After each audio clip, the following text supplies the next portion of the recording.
4 days to get over it. There are my two questions, folks. I was, it's shock with me. Okay. David, forgive me, but you don't look anything like a pop singer. Thank you. No, really. I mean, pop singers are usually flamboyant type people, but you're just in an ordinary pair of trousers and a shirt, and Even my socks match. You're a far cry from a pop singer. Do you? I'm not a pop singer. I mean, I had to start singing my songs because nobody else would, so it seemed appropriate that I should go on stage and do them myself. Your hairstyle has changed somewhat. Why is that? Since when? Well, the recent photos that we've seen. I've had this since 1976, actually. We're a little behind the times out here. No. It's quite understandable because there's so many different Bowies whizzing around all over the place. Is that part of a new image? No, it's not really. It's that the records that I'm doing at the moment, the pieces of music that I've been writing, don't incorporate characters. So there's no character to play. So this time on stage we won't be seeing you with the brightly coloured hair and things like that? Ah. You've been through quite a number of weird and wonderful changes in your career. Well, the characters have, yeah. What's the David Bowie of late 1978? Well, every tour that I ever did before this last one has been to portray a character of some type, from Ziggy Stardust to Major Tom, Thin White Duke, Halloween Jack. But the albums that the material was made up of was a story, a concept, but these new albums don't have any concept or any character. Well, your concerts in Australia are no characters. Well, your concerts are described as being on a grandiose scale. Can you explain to us what that means for your Australian tour? They used to be, yes, but this one is lights and a vinyl floor, and I wear something sort of, what's it look like? A bit like wading gear.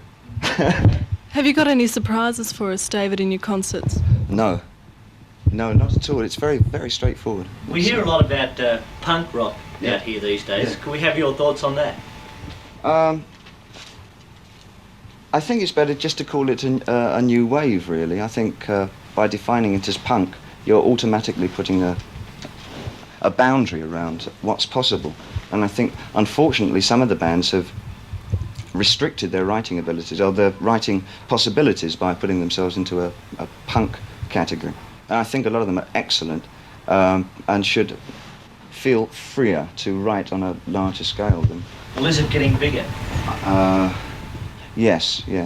With bands like Talking Heads and, there's a new band I saw the other day. Dire Straits. You're not into punk yourself? No. You're What? not into punk yourself?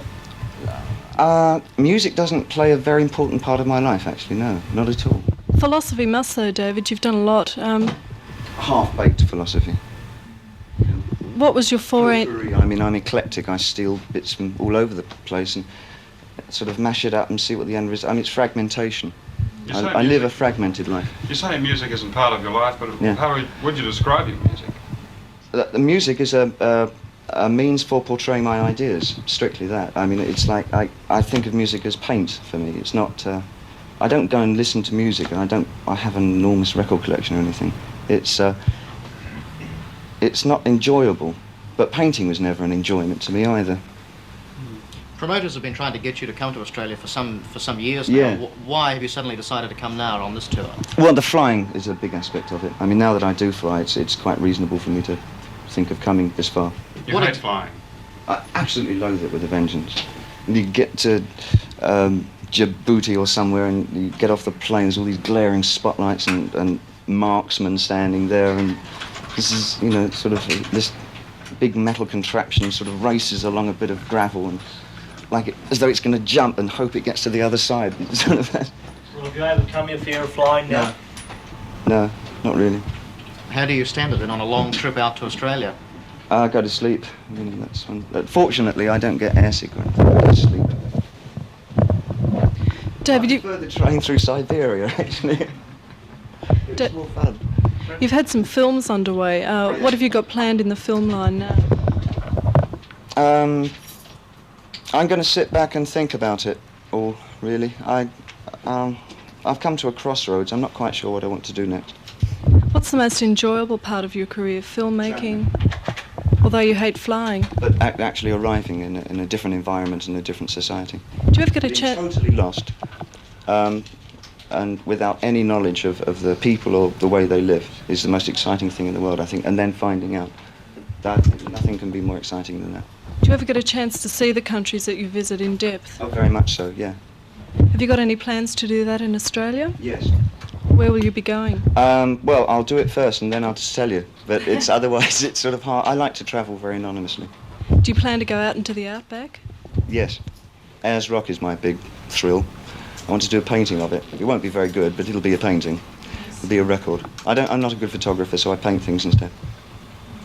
Now, you've got a new movie that's opening in Australia early next year. Just a Sugarloaf. Yeah, is a movie is going to be your way from now, or are you going to stick with singing and songwriting? No, I'd like an accumulative lifestyle, not a changing one. I want to... I'm a generalist, is really sort of my cliche way of describing myself.